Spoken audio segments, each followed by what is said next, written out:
थोड़ा थोड़ा विद्याभ्यास भी, नित्य प्रति कुछ स्वाध्याय, कुछ अध्ययन, कुछ ज्ञानार्जन।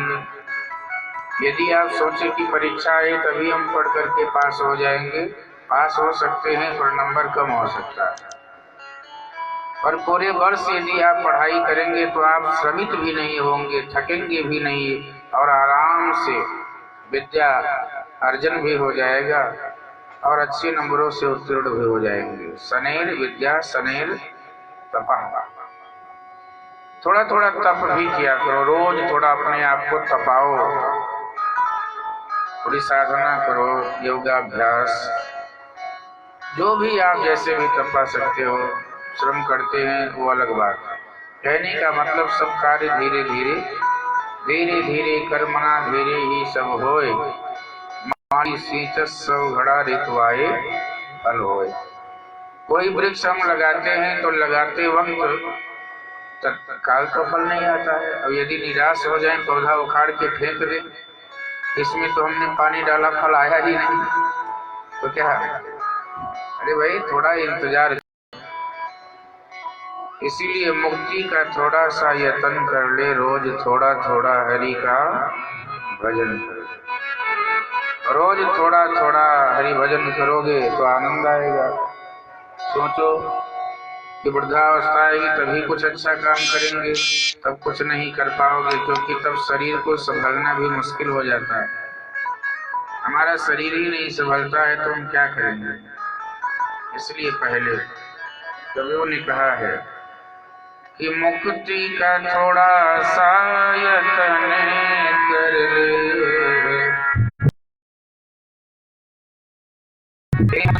सा यत्न कर ले, रोज थोड़ा थोड़ा हरि का भजन कर ले, रोज थोड़ा थोड़ा हरि का भजन कर ले। मुक्ति का थोड़ा सा यत्न कर ले, मुक्ति का रोज थोड़ा थोड़ा हरि का भजन कर ले, रोज थोड़ा थोड़ा हरि का भजन कर ले। भाव से भजन करो, संकीर्तन करो, नाम जप करो, प्रेम से लोगों से मिलो, सब भजन है।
संग मन कर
श्रम भी नहीं होगा। अर्थात प्रतिदिन अच्छे काम को यदि हम करेंगे तो अच्छे काम करते करते भी हमारा एक तो स्वयं को सुकून मिलेगा और परलोक भी सुधर जाएगा। हम आप सोचिए, कोई भी अच्छा काम करते हैं तो मन खुश होता है, नहीं होता है? जब अच्छा काम कोई व्यक्ति करता है तो मन खुश हो जाता है, और कोई भी गलत काम हम करते हैं तो स्वयं हम दुखी हो जाते हैं, भले हम किसी से ना कहें, और खुद को कहीं ना कहीं अशांति मिलती है, दुख होता है। इसलिए रोज नित्य प्रति अच्छा काम करने का अभ्यास करें, बिना किसी छल कपट के, बिना किसी दिखावा के, बिना किसी दंभ के, बिना किसी झूठ के, बिल्कुल जैसे अंदर वैसे बाहर। भक्ति तभी हो पाती है, अंदर कुछ और बाहर कुछ और, ये तो दंभ हो गया। इसलिए कल की कथा में हम आप श्रवण किए कि चीरहरण भगवान ने क्यों किया, क्योंकि सारी ब्रज की गोपिकाएं भगवान को पति के रूप में मान रही थी, तो फिर भगवान को वस्त्र चुराने की आवश्यकता क्यों आ पड़ी? क्या भगवान ऐसा अनैतिक कार्य कर सकते हैं कि कोई स्नान करने जाए और भगवान उसका वस्त्र चुरा ले? ये केवल एक भगवान की लीला तक सीमित नहीं है। सच्चाई तो ये है प्यारे, हमने कल इशारा किया था कि भगवान चीरहरण इसलिए करते हैं कि आप दिगंबर स्नान, नग्न स्नान क्यों कर रहे हैं। शास्त्र कहते हैं कि आप तीर्थ की बात छोड़िए, गंगा यमुना की बात छोड़िए, दिगंबर स्नान तो व्यक्ति को कहीं भी नहीं करना चाहिए, क्या घर क्या बाहर, कहीं भी, क्योंकि वरुण देवता का अपमान होता है, गंगा मैया का अपमान होता है। और त्रुटिवश ब्रज की गोपिकाएं दिगंबर स्नान यमुना जी में कर रही थी, इसलिए भगवान श्री कृष्ण ने वस्त्रों को चुरा लिया कि जब तक वस्त्र नहीं चुराएंगे तब तक इनको गलती का एहसास नहीं होगा कि हमने कुछ गलती की है। इसलिए कन्हैया चीरहरण। दूसरी बात, चीरहरण अविद्या है आध्यात्मिक दृष्टि से। ये तो एक वैसे आध्यात्मिक दृष्टि से चीरहरण अविद्या है। और हमारे जीवन में माया दो प्रकार की होती है, एक विद्या माया, एक अविद्या माया। कोई भक्त के जीवन में यदि अविद्या माया आ जाती है तो भगवान उसको दूर कर देते हैं, क्योंकि भक्त के जीवन में अविद्या माया नहीं आना चाहिए, तो विद्या माया होती है। भक्त के जीवन में भी माया होती है पर विद्या माया है। और यदि हमारे जीवन में भक्ति नहीं है तो अविद्या माया आएगी, जिसमें नास्तिकपन आएगी, झूठ आएगा, कपट आएगा, दंभ आएगा, दुनिया भर के ढकोसले आएंगे। पर यदि विद्या माया होगा तो हमेशा एक जैसा, उसको कहते हैं विद्या माया। मानसकार ने निवेदन किया है कि माया भेद सुनो तुम दो,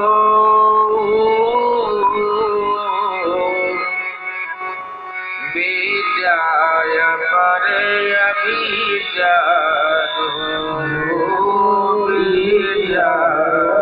पर अविद्या।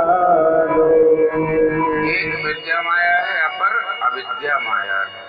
तो यहाँ कहीं ना कहीं अविद्या माया ने थोड़ा प्रवेश किया था, इसलिए ब्रज की गोपिकाओं के चीरहरण की लीला करके भगवान ने कहा, देवी एक तो तुम हमें पति रूप में पाना चाहती हो, दूसरी ऐसी अपराध कर रही हो जो मैं कभी बर्दाश्त नहीं कर सकता, जो मैं कभी सोच भी नहीं सकता कि ऐसा मेरी प्रेयसी करेगी, इसलिए चीरहरण किया।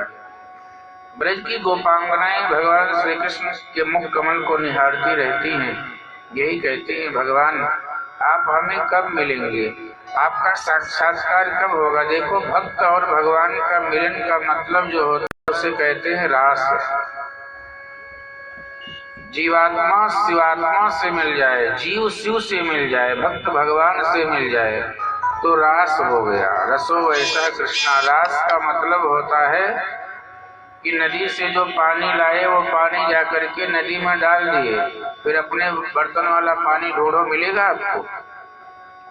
जो आपने आपके पात्र में था, कमंडल में, लोटे में, गिलास में, किसी में भी जो पानी था, जाओ गंगा जी में डालाओ या राप्ती नदी में डालाओ, इसके बाद कह दो मेरा वाला ही पानी निकालो, वो तो मिल चुका है।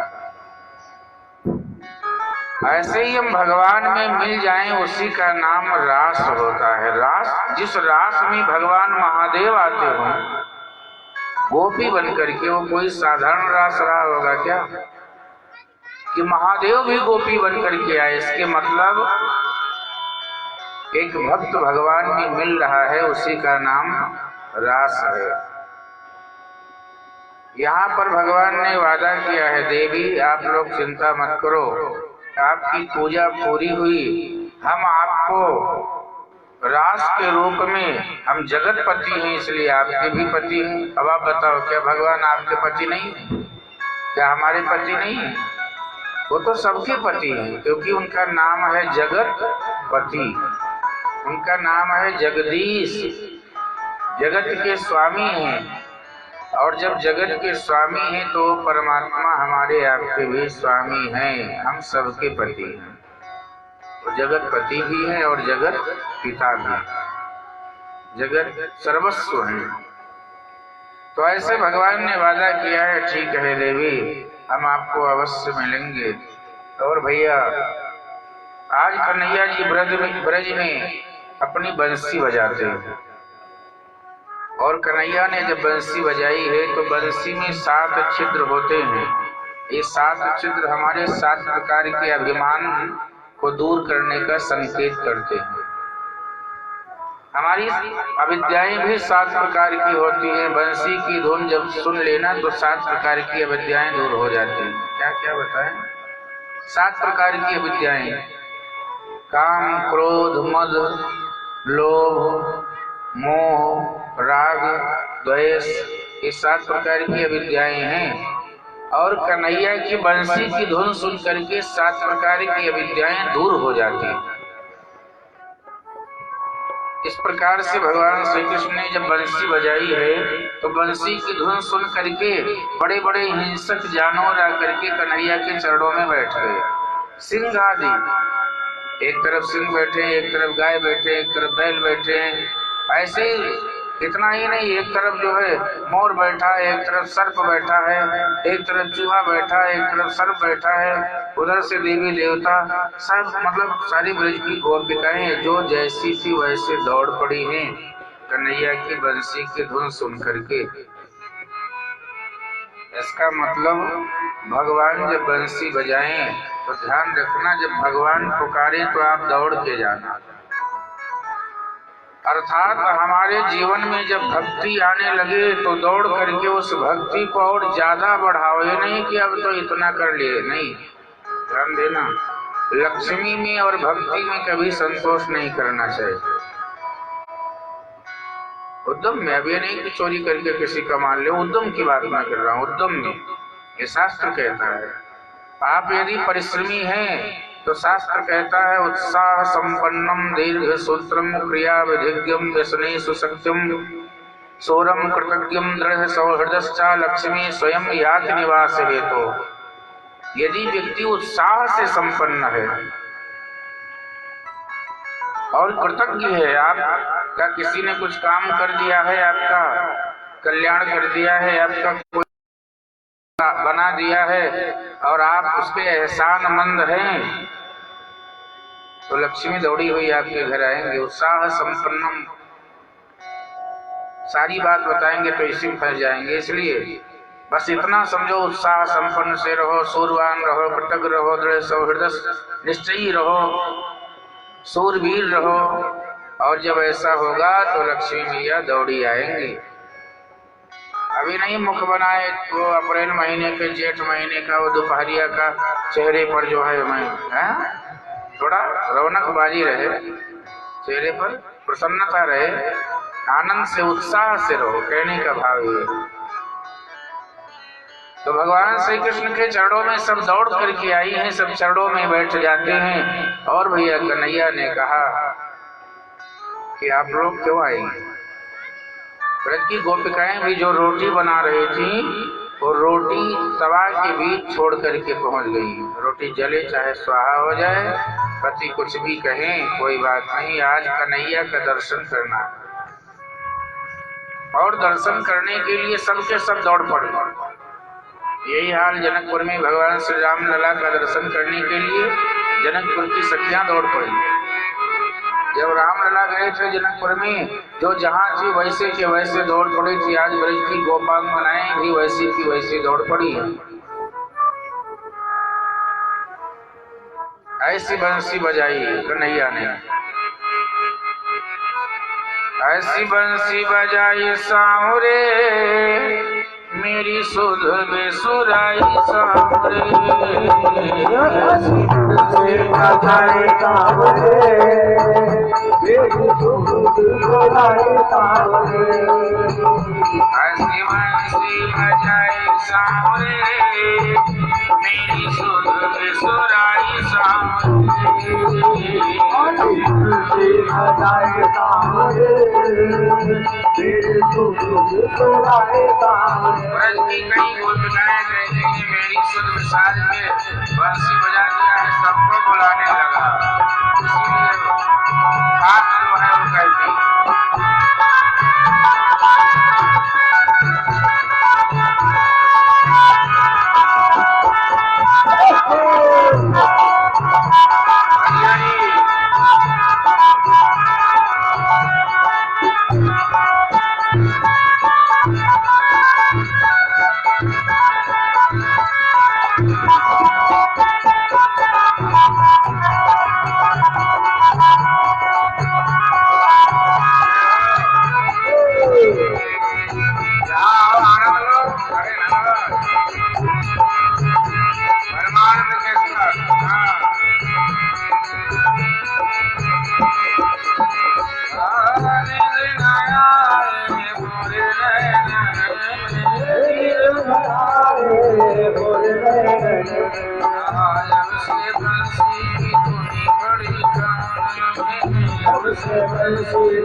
प्रेम के साथ भाव के साथ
बोलिए बाल कृष्ण भगवान की। भगवान बांके बिहारी ने ऐसी बंसी बजाई है कि बंसी की धुन सुन करके मनुष्य की बात छोड़िए भैया, पशु पक्षी भी दौड़ करके कन्हैया के पास में आते हैं, चरणों में बैठ गए। कन्हैया अब हम यहीं रहेंगे, हम आपके बिना रह ही नहीं सकते। भगवान श्री कृष्ण ने कहा कि आप लोग लौट जाइए, क्योंकि आपके पति हैं, आपके बेटे हैं, आपकी सासू है, आपकी माँ है, सबसे निवेदन किया। ब्रज की गोपांगनाओं ने कहा कि प्रभु मेरे आप ही पति हैं, आप ही पिता हैं, आप ही माता हैं, आप ही बंधु हैं, आप ही सखा हैं, सर्वेश्वर सरकार आप ही हैं, आपके बिना मैं नहीं रह सकता, इसलिए मैं आपको छोड़ के कहीं नहीं जाने। कन्हैया ने कहा चलो ठीक है, आपका इतना प्रेम है। और उन्हीं में महारानी राधा रानी भी थी। राधा रानी भी उस समय उपस्थित थी, पर राधा रानी ने जब देखा कि यहाँ तो चाहने वालों की भीड़ लगी पड़ी है, तो कहीं न कहीं मीठी मीठी ईर्ष्या हुई कि देखो, हमें लगता था कि कन्हैया हमारे ही हैं, पर ये तो सबके हैं। भैया ये सच है, भक्त संत भगवान ये किसी एक के नहीं होते हैं, ये सबके होते हैं। भगवान किसी एक का थोड़े है, परमात्मा तो सबका है। जो जिस भाव से भगवान को भजता है, भगवान उसी भाव से उसको मिलते हैं, ये ध्यान रखना। आप जिस भावना से परमात्मा का भजन करेंगे, परमात्मा उसी रूप में आपको कहीं ना कहीं किसी न किसी रूप में मिल जाएंगे। इसलिए भाव के सहित भजो, प्रेम के साथ भजो, श्रद्धा के साथ भजो। ब्रज की गोपांगनाओं ने, अब ध्यान देना, आप सोचो कि हम भी पति के रूप में परमात्मा को पाना चाहे तो हम जीवात्मा हैं, हमारे पति परमात्मा ही है, हमने पहले ही कह दिया। पति का रूप का मतलब होता है कि हमारे मालिक, हमारे स्वामी, इस भाव से भगवान का भजन करना है। आप लौकिक संबंध की बात नहीं करना कि ब्रज की गोपांगनाएं कहीं परमात्मा से लौकिक संबंध की बात कर रही थी, ऐसा नहीं, अलौकिक संबंध था। अलौकिक संबंध का मतलब भगवान में मिल जाना, परमात्मा में डूब जाना। ढूंढत ढूंढत हे सखी रहा कबीर हेराए, बूंद समानी समुद्र में सोखत हेरी जाए। आई बात समझ में? हेरत हेरत हे सखी रहा कबीर हेराए, ढूंढते ढूंढते कबीर ही गायब हो गया। जब तुम ढूंढते ढूंढते गायब हो जाओगे, खोजने निकले हो जब खो जाओगे। आई बात समझ में? खोजने निकले हो जब तुम खुद खो जाओगे तो भगवंत का दर्शन होगा। तो परमात्मा आपके अंतर हृदय में बैठा है, वो जग जाएगा, आपको अनुभव होने लगेगा, आपको शांति मिलेगी, आपको सुकून मिलेगा, आप में प्रेम आएगा, आप में श्रद्धा और समर्पण आएगा। तो समझ लो कि भगवान से जीवात्मा परमात्मा से मिल चुका है। यही है, यही है राज। और तब जीवात्मा प्रतिपल भगवान से एक ही बात कहेगा, निवेदन कहेगा कि भगवान हम तो आपके हैं। जैसे सांसारिक संबंध में व्यक्ति नहीं कहता है हम आपके हैं, पर भैया होता नहीं है। संसार में हर व्यक्ति ये कहता है हम आपके हैं।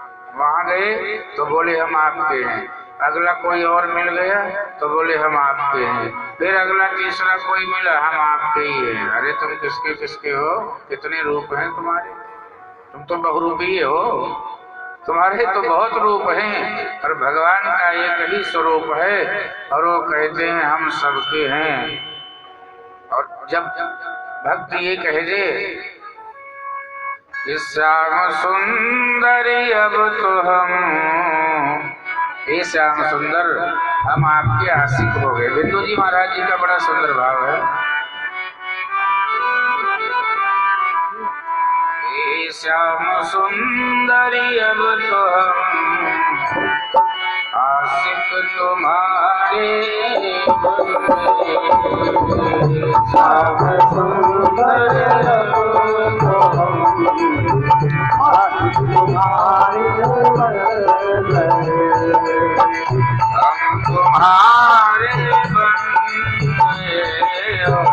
तुम हमारे बन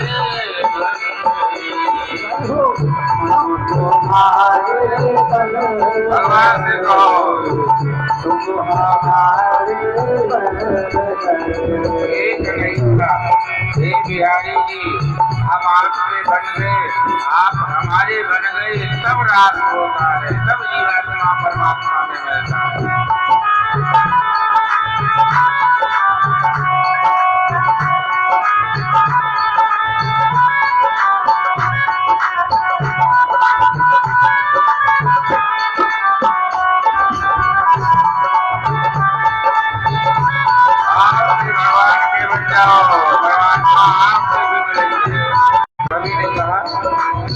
जब से दिल दुनिया को दी, दुश्मन हजारों बन गए। जब से दिल दुनिया को दी, दुश्मन हजारों बन गए। जब से दिल दुनिया को दी, दुश्मन हजारों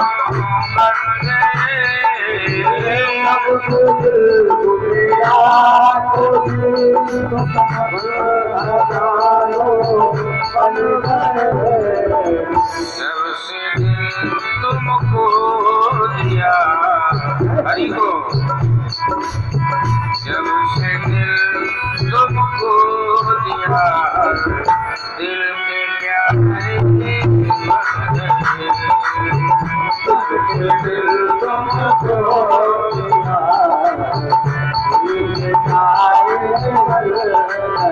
भगवान को दिल देके देखो, हर दिल को प्यार करेगा जो गाना गाएगा, हर दिल प्यार करेगा, प्रेम करेगा। ठाकुर के बन जाओ।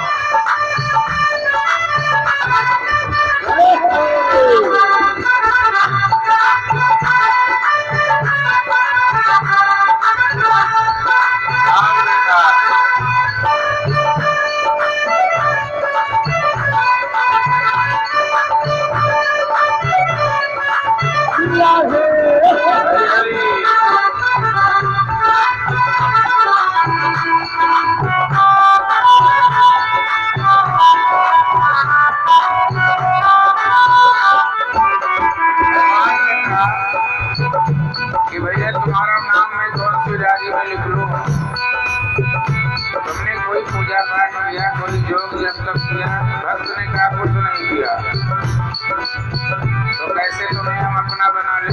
भक्त कहता है बिंदु जी महाराज, योग जब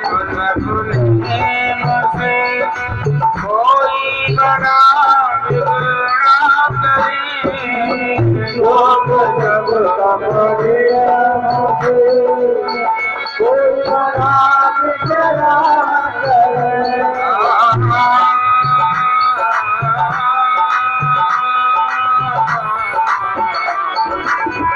योग जब से कोई बना बिगड़ा करे,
बाकी बिहारी लाल की जय बोला करो, प्रेम से भाव से। बिल्कुल जय बोलो। परमात्मा रास रासेश्वर भगवान से भक्त ने कहा, महाराज हमारा भी नाम आप लिख लीजिए। तो भगवान ने कहा किसमें? तो भक्त ने कहा जिस डायरी में आपने अजामिल का नाम लिखा था, जिस डायरी में आपने गीत का नाम, गड़िका वैश्या का नाम लिखा था, हम भी महाराज उसी लाइन में लगे हैं। क्योंकि कुछ हमने किया नहीं है, कोई जप तप नेम व्रत योग ये सब हम नहीं कर पाए हैं। जब ऐसा समर्पण भक्त का भगवान के प्रति हो जाता है ना, तो भगवान आकर के हाथ पकड़ लेते हैं कि आओ भैया, अब तुम हमारे बन गए और हम तुम्हारे बन गए। जब ऐसी कामना होती है, ऐसी भावना होती है, तब इसलिए भजन करते करते जब हमारा मन परम पवित्र हो जाता है, जब मन शुद्ध हो जाता है, तो जानते हो स्थिरता आ जाती है, धैर्यता आ जाती है। और जब जीवन में धैर्यता आती है, स्थिरता आती है, तभी समझ लो आप पक गए, नहीं तो कच्चे। धीरज धर्म मित्र और नारी, आपद काल परखिए ही चाहिए। अपने धीरज की, अपने धर्म की, इन सबकी परीक्षाएं उस समय पे होती हैं। धैर्य रखो, भगवान मिलेंगे, प्रतीक्षा रखो। ध्यान देना, सबरी ने कितना समय इंतजार किया भगवान का, आप जानते हैं? अरे बुढ़ाई गई अखिया राम नहीं आए। आंखें बुढ़ी हो गई, आंखें थक गई, आंखों से दिखना बंद हो गया, तब राम आए। जब आंखों से दिखना बंद हो गया, तो फिर सबरी ने देखा क्या जब आंखों से दिखना बंद हो गया? क्योंकि भगवान जब सामने आ जाते हैं, दर्शन नहीं कर पाते हैं, तब परमात्मा दिव्य चक्षु दे देते हैं। अरे अर्जुन भगवान के साथ में ही रहते थे, पर भगवान का दर्शन नहीं कहीं कर पाते थे क्या? साथ में थे। जब भगवान ने दिव्य नेत्र दे दिया, दिव्य चक्षु दे दिया, तो विराट रूप दिखा दिए। अरे प्यारे, चमड़े की आंख से संसार तो हम देख नहीं पाते अच्छी तरह से, भगवान क्या देख पाएंगे? इसके अंदर ही एक आंख है जिसको हम तीसरी नेत्र कहते हैं। जब वो आंख खुल जाती है तो आप यदा कदा कहीं भी भगवत दर्शन कर सकते हैं, ध्यान रखना। पर वो तीसरी नेत्र तभी खुलेगी जब श्याम सुंदर के आशिक बन जाओ, कन्हैया के आशिक बन जाओ, भगवान के दीवाने बन जाओ, ब्रज में गोपी की तरह। आप किसी भी पंथ मजहब को मानने वाले हो, आप जिस भी पंथ मजहब को मानते हो मानिए, पर प्रेम तो आपको भी आता होगा, प्रेम करना तो आपको भी आता होगा। और प्रेम करते हैं, मैं अक्सर एक वो गीत गाता हूँ कि भगवान हर रूप में है, परमात्मा ही सभी रूप में बैठे हैं। एक मेरा गीत है, एक लाइन कि कावे में तेरा जलवा, कावा मुस्लिम भाई कावा जाते हैं, कावे में तेरा जलवा, अरे काशी में नजारा, कावे में तेरा जलवा, काशी में नजारा है, हमें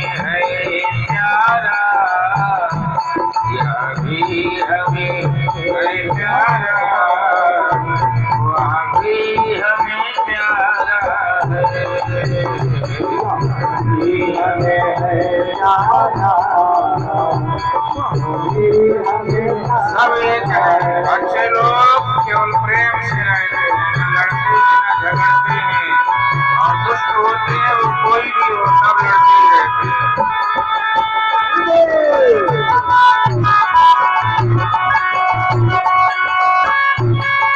प्रेम से परमात्मा सुन लो।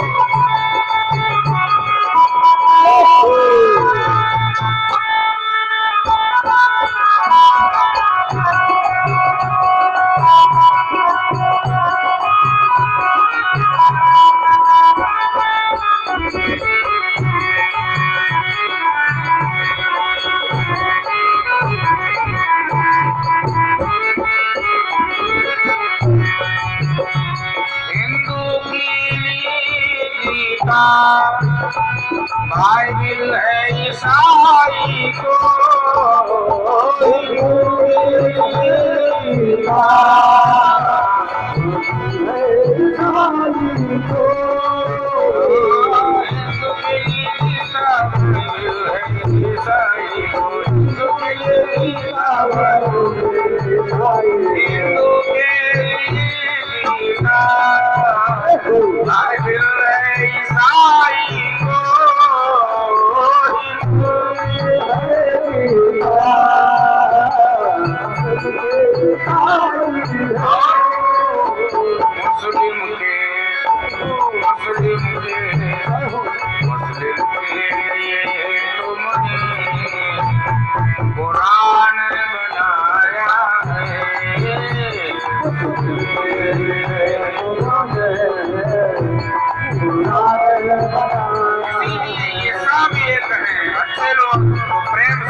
कृष्ण भगवान।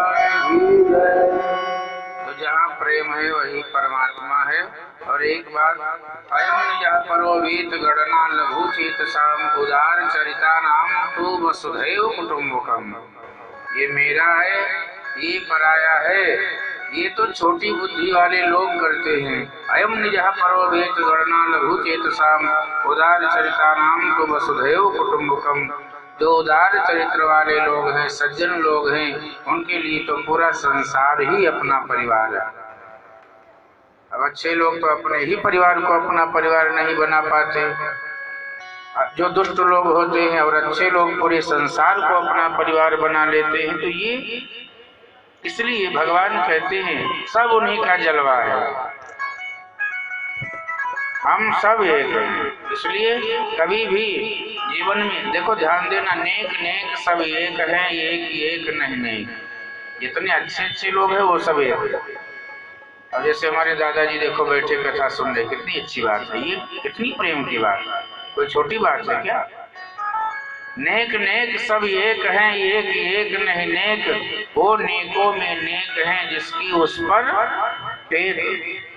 सबसे नेक वो है जो अपने किसी को भी राम कृष्ण अल्लाह रहीम रसखान जिसको भी मानता हो उसके ऊपर अपनी श्रद्धा है, समर्पण है, तो ठीक है, सब एक है।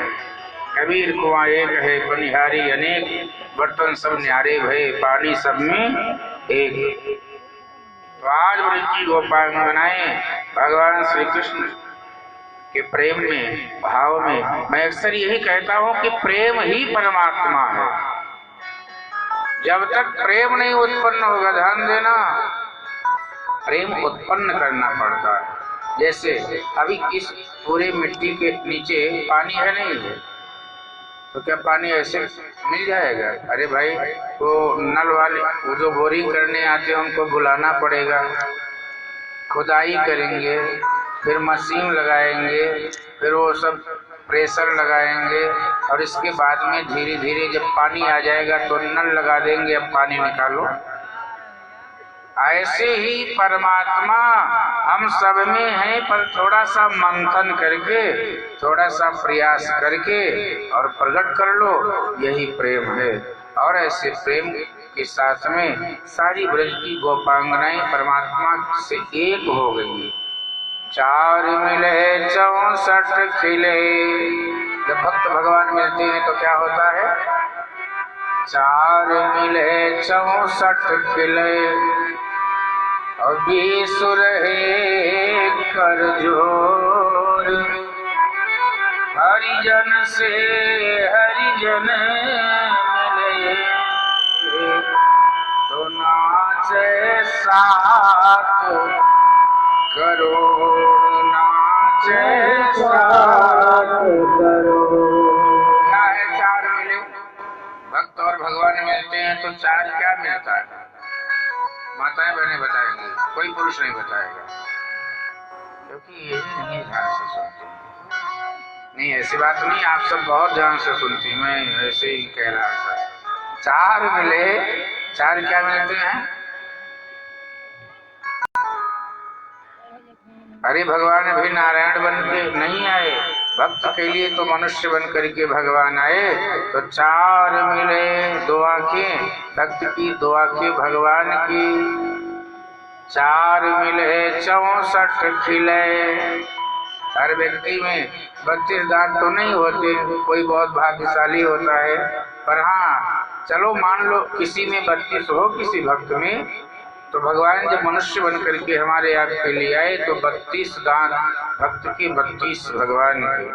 चार मिले 64 खिले, प्रसन्न हो करके मुस्कुराने लगे, 32 दिखने लगे।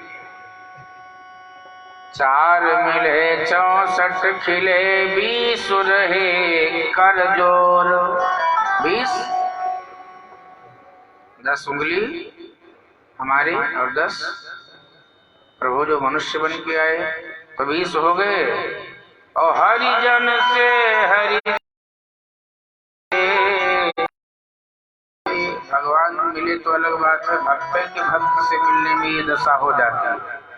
भगवान मिलने तो और बहुत घटना घटती, पर मान लो भगवान को हरिजन जब प्रभु से मिले तो नाचे 7 करोड़। कितने? 7 करोड़ नाचने लगते हैं जब प्रभु भक्त भगवान से मिलता है। तो 7 करोड़ क्या है? वाह रोया, कितनी अच्छी बात है, रोम बहुत सही। 3.5 करोड़ रोम, जिसे हम रोया कहते हैं, प्रत्येक व्यक्ति के शरीर में होता है। और जब भक्त भगवान से मिलता है तो उसके रोंगटे खड़े हो जाते हैं, होता है नहीं? या तो बहुत डर लगेगा तो रोंगटा खड़ा हो जाएगा, और या फिर भक्त भगवान से मिलेगा तो रोंगटे के साथ साथ आंखों में आंसू आ जाएगा, वाणी गदगद हो जाएगी। आप कहना चाहोगे कुछ और निकल जाएगा कुछ और, तो समझ लो भक्त भगवान से मिल लिया। पर ध्यान देना प्यारे, भक्त भगवान से जब मिलता है उसके पूर्व ये कोई कंकड़ पत्थर उठाना नहीं है कि आप कोई कंकड़ पत्थर उठा रहे हो। उसके पूर्व आपकी बड़ी परीक्षाएं होंगी। अरे आप पहली क्लास से दूसरी क्लास में जाते हैं तो साल भर पढ़ते हैं, परीक्षा होती है तब अगली क्लास में जाते हैं।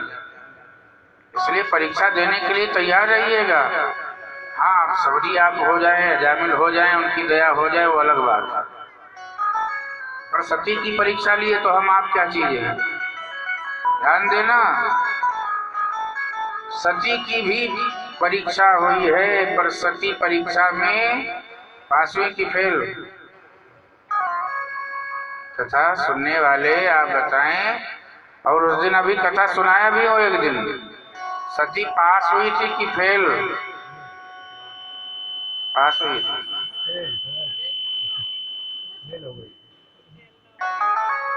खैर, अच्छी हिम्मत तो किया आपने बोलने का, ये अच्छा लगा। सती अम्बा राम जी की माया की वजह से थोड़ी असफल रही।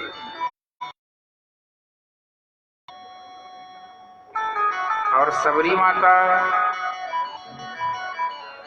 अरे बुढ़ाए गयो अखियां राम नहीं आए, बुढ़ाए गयो अखियां राम नहीं आए, बुढ़ाए गई अखियां राम नहीं आए, बुढ़ाए गई अखियां राम नहीं आए।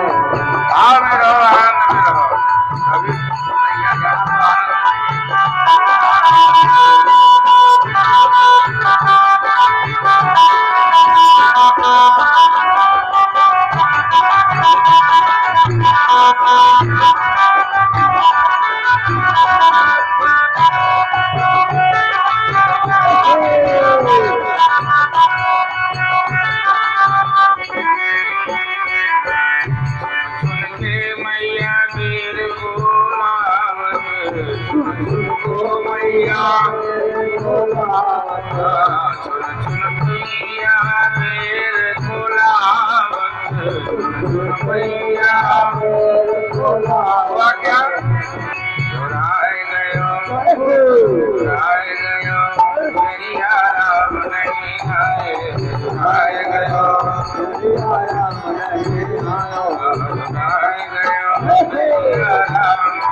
ताली बजाते हुए प्रेम से।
राम नहीं आए। कहने का मतलब भैया भगवान यदि वास्तव में कुछ पाना चाहते हो तो इंतजार करना पड़ेगा, थोड़ी प्रतीक्षा करनी पड़ेगी। कोई कंकर पत्थर नहीं है कि आज सोचा आज ही मिल गया, थोड़ा इंतजार करिए, थोड़ी प्रतीक्षा कीजिए। ध्यान देना, भगवान की एक ने प्रतीक्षा की है, एक ने परीक्षा की है और एक ने मानस के माध्यम से। सबरी ने तो प्रतीक्षा की है, सबरी ने प्रतीक्षा की है और सती ने परीक्षा ली है और शूर्पणखा ने ना करा है। सही बात है, शूर्पणखा ने ना परीक्षा की है ना प्रतीक्षा की है, सुभिक्षा की है। अरे भिक्षा ही मांगने गई थी, तुम सम पुरुष न मौसम नारी। तो कहने का मतलब यह है कि ब्रज की गोपांगनाएं बहुत ऊंची दशा की है। गोपी भाव कोई साधारण भाव नहीं। गो का अर्थ होता है इंद्रियां, ध्यान से सुनना। गो का अर्थ इंद्रियां और पी का अर्थ पीना। जिसने इंद्रियों के संपूर्ण इंद्रियों से भगवान को पिला दिया हो, अर्थात भगवान को अपनी इंद्रियों में बिठा लिया हो, उसका नाम है गोपी। ऐसे नहीं होता है गोपी, आंखों में प्रभु को बसा लो, कानों में बसा लो, तब कहो घन श्याम तुम्हें ढूंढने जाए कहाँ कहाँ, घन श्याम तुम्हें ढूंढने जाए कहाँ।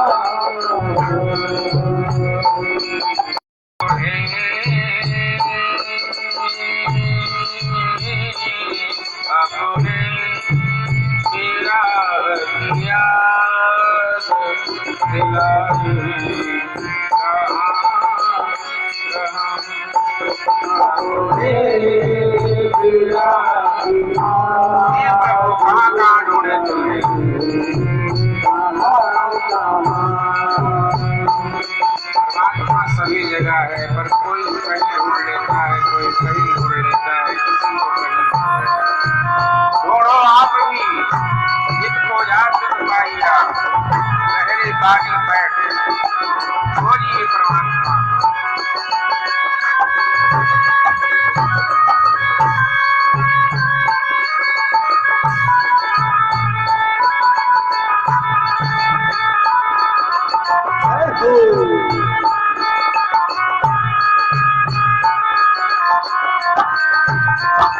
ध्यान से सुनिएगा, आज पूरे 6 दिन की पढ़ाई का रिजल्ट है।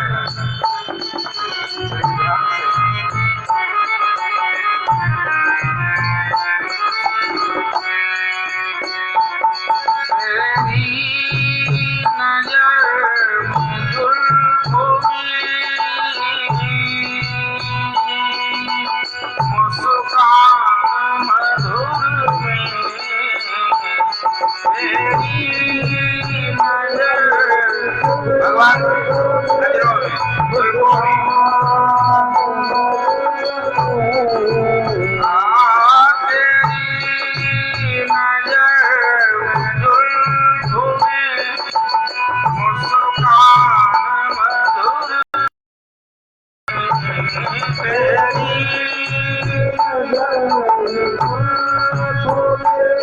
मुस्कान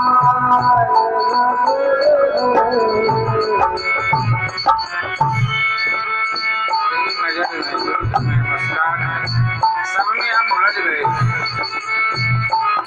तो हम कहाँ जाए? सब में उलझा मन,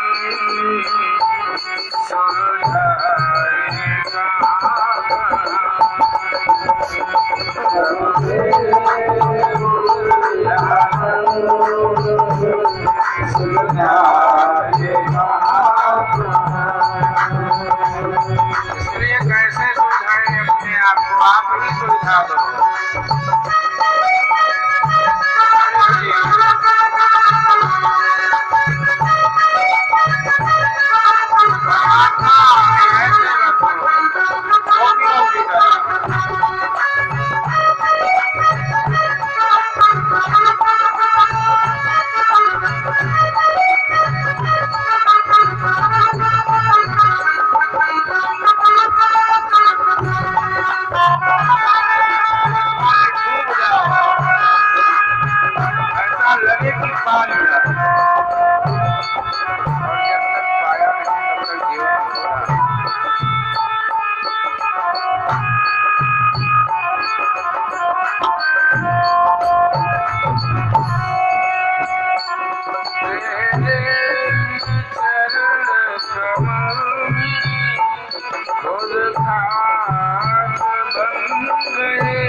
आपके चरणों में खाक हो गए। अब हम कौन सी खाक लगाए अपने शरीर में? जब खुद ही खाक बन गए, अब कौन सी खाक लगाऊं शरीर? तेरे शरण कमल में खुद खाक बन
घनश्याम तुम्हें ढूंढने जाए कहाँ कहाँ, कहाँ कहाँ आपको ढूंढे। दिन रात अश्रुबिंदु तो बरसते हैं मगर सब तन में कहाँ कहाँ। ये तो महाराज आपके विरह में नित्य प्रति आंख बरसते हैं, आंखों से बरसात होती है अश्रुधारा की, पर पूरे तन में लगी है आग आपसे मिलने की, तो ये आंसू भी बुझा नहीं पा रहे हैं इस आग को। इसलिए हे परमात्मा आप ही दया कर दो कि आपकी कृपा हमारे ऊपर हो जाए, बाकी और कोई रास्ता है नहीं।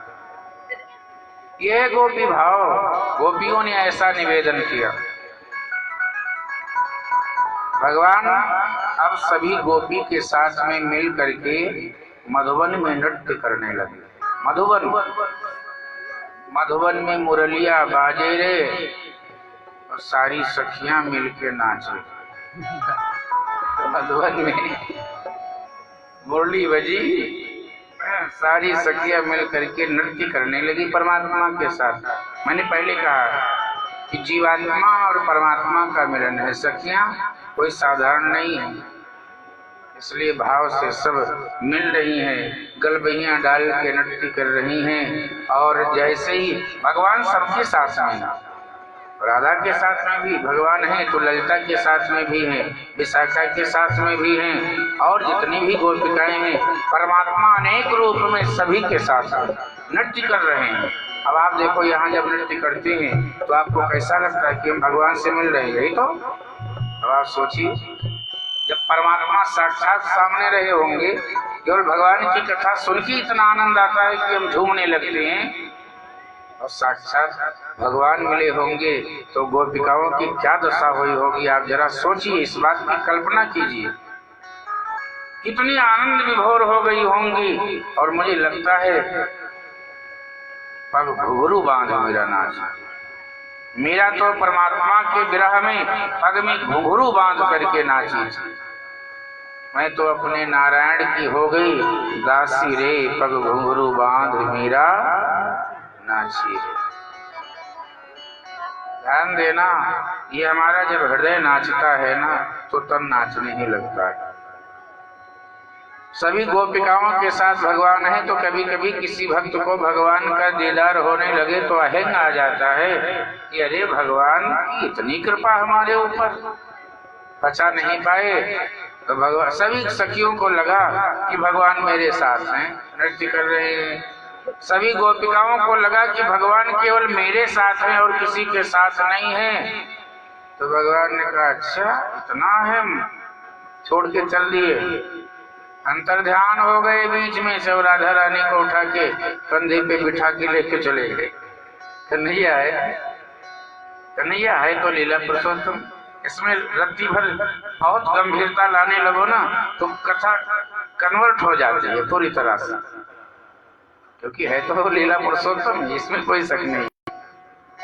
कंधे पे बिठा के लेके चले गए। तो आप लोग नियम बना लो सब पति लोग कि हम भी कंधे पे बिठाएंगे कल से। अब गाड़ी पे नहीं बिठाएंगे हैं। खैर, लीला पुरुषोत्तम भगवान ने लीला की है, सारी गोपिकाओं के अहंकार को तोड़ा है।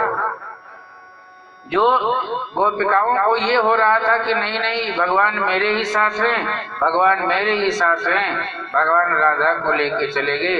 अब तो राधा को भी लगा कि अरे इसके मतलब कन्हैया तो बस, ये तो सच है कि कन्हैया राधा का ही है, राधा रमण, राधा के बिना आधा श्याम। पर थोड़ा सा भक्त को एक ज्ञान देने के लिए, एक सीख देने के लिए आज भगवान श्री कृष्ण राधा को भी कदम की डाल पे बिठा के और चले गए। बीच रास्ते में कदम की डाल पे छोड़ दिए और आगे बढ़े।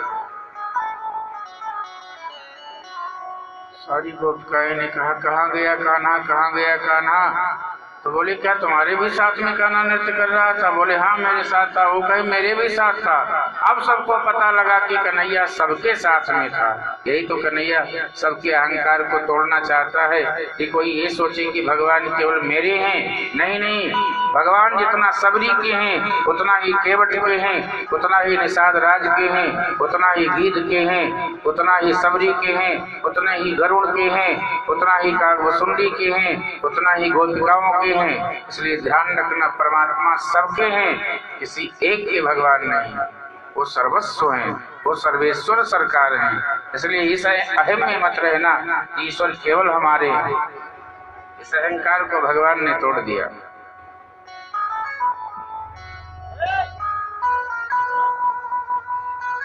और सारी गोपिकाएं परमात्मा की विरह में भगवान को पुकारने लगी कि हे भगवान, हम आपके बिना नहीं रह सकते।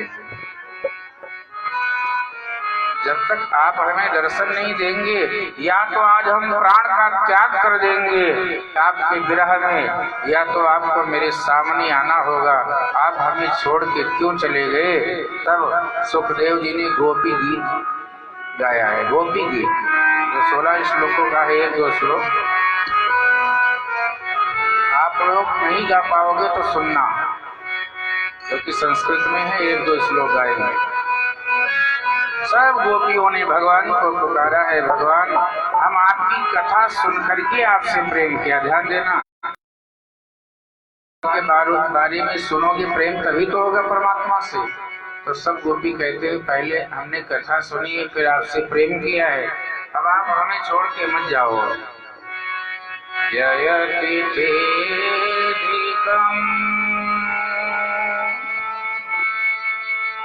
जयति तेधिकम्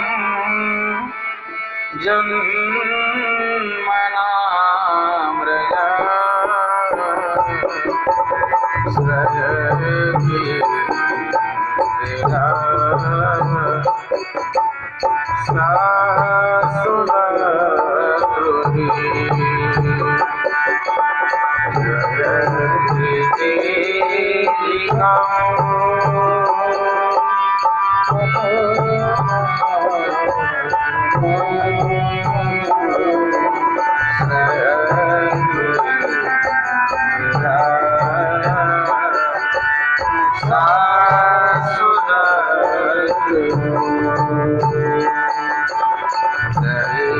सृजति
में रो के हंस के 17 से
गोपिकाओं ने भगवान के विरह में भगवान से कहा, भगवान क्या भूल हो गई जो आप बीच में से आके और चले गए। आप आके देखो, प्रेम है, भाव है, वो कौन सा है। लोग कहते हैं कि भगवान आ गए हो तो जाने की, वैसे तो लौकिक बात लोग कहते हैं, पर मैं भगवान के साथ लगा रहा हूँ उसको। आप आ गए हो तो जाने की जिद ना करो, जा रहे हो तो आने का वादा करो। यही भाव है, यही प्रेम है कि परमात्मा आप हमारे हृदय में पहले तो मेरे साथ आप नृत्य किए, मिले, अब आप जल्दी आइए। और जानते हो जब सबने विरह में पुकारा है तो कथामृतम तप्त जीवनम, आपकी कथा अमृत की तरह है भगवान। हमने जब से कथा सुनी तब से आपसे प्रेम हो गया। तप्त जीवनम, हमारे जीवन में आग लगी पड़ी थी, दुख का आग, पर भगवान की कथा सुनने के बाद में एक संतप्त जीवन को शांति मिलती है, अभी तो भगवान की कथा सुनी जाती है। कथा में जितनी शांति है कहीं नहीं है। इसलिए प्यारे, कथा जितना हो सके सुना करो, सत्संग जितना हो सके किया करो। अरे नहीं हो सके तो घर में बैठ के करो। जानते हो, पति से कह दो आप हमको कथा सुनाओ, रामायण दे दो, लो 2 दोहा सुनाओ, पति पत्नी बच्चे घर वाले सब बैठ के। और पति ना पढ़ा लिखा हो तो पत्नी से कहो, हे पत्नी देवी तुम पढ़ी हो, तुम हमको 2 दोहा रामायण सुनाओ। और ना सुने तो उसका ये है, फिर घर में होगा किचकिच। क्यों? क्योंकि किचन हो गया। पहले होता था रसोई। पहले भाई भगवान की कथा सुनने से प्रेम बढ़ता है, भाव बढ़ता है, श्रद्धा आती है। गोपी कहती है तो कथा, और नहीं सुनेंगे तो होगा किचकिच, फिर होगा फाइट।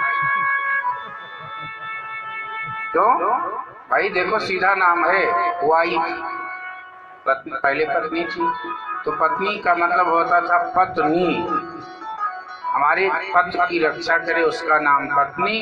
अब हो गई वाइफ, तो वाइफ का अर्थ तो सब लोग जानते होंगे, बता दूं वाइफ में कितने अक्षर हैं?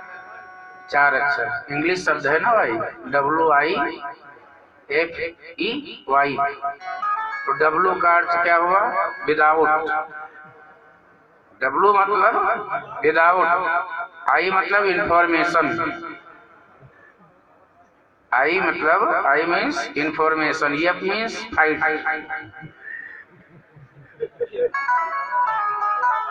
E मीन्स एवरी टाइम, हर पल हर क्षण बिना बताए, विदाउट इंफॉर्मेशन फाइट होगा एवरी टाइम।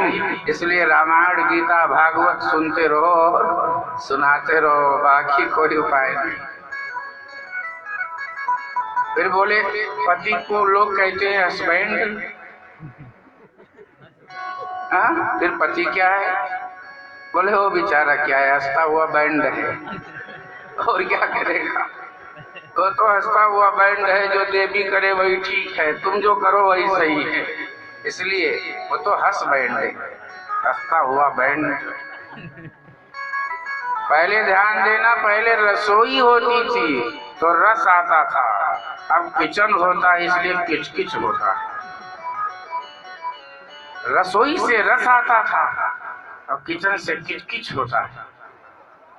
क्योंकि किचन में तो खिचखिच ही होगा। कहने का मतलब भाव के साथ, प्रेम के साथ ऐसा भोजन और भोजन संग में करो। और उसका मतलब ये मैं नहीं कह रहा जो पत्नी बाद में खाती वो भी साथ में थाली लगा के बैठ जाओ, मैं ये नहीं कह रहा हूँ। और परिवार के साथ सब लोग भजन करो, भोजन करो, गाओ तान तरंग, निस्दिन लौ लागी रहे रसिक बिहारी संग, तभी आनंद आएगा, ये ध्यान रखना। आज ब्रज की गोपांगनाएं परमात्मा के साथ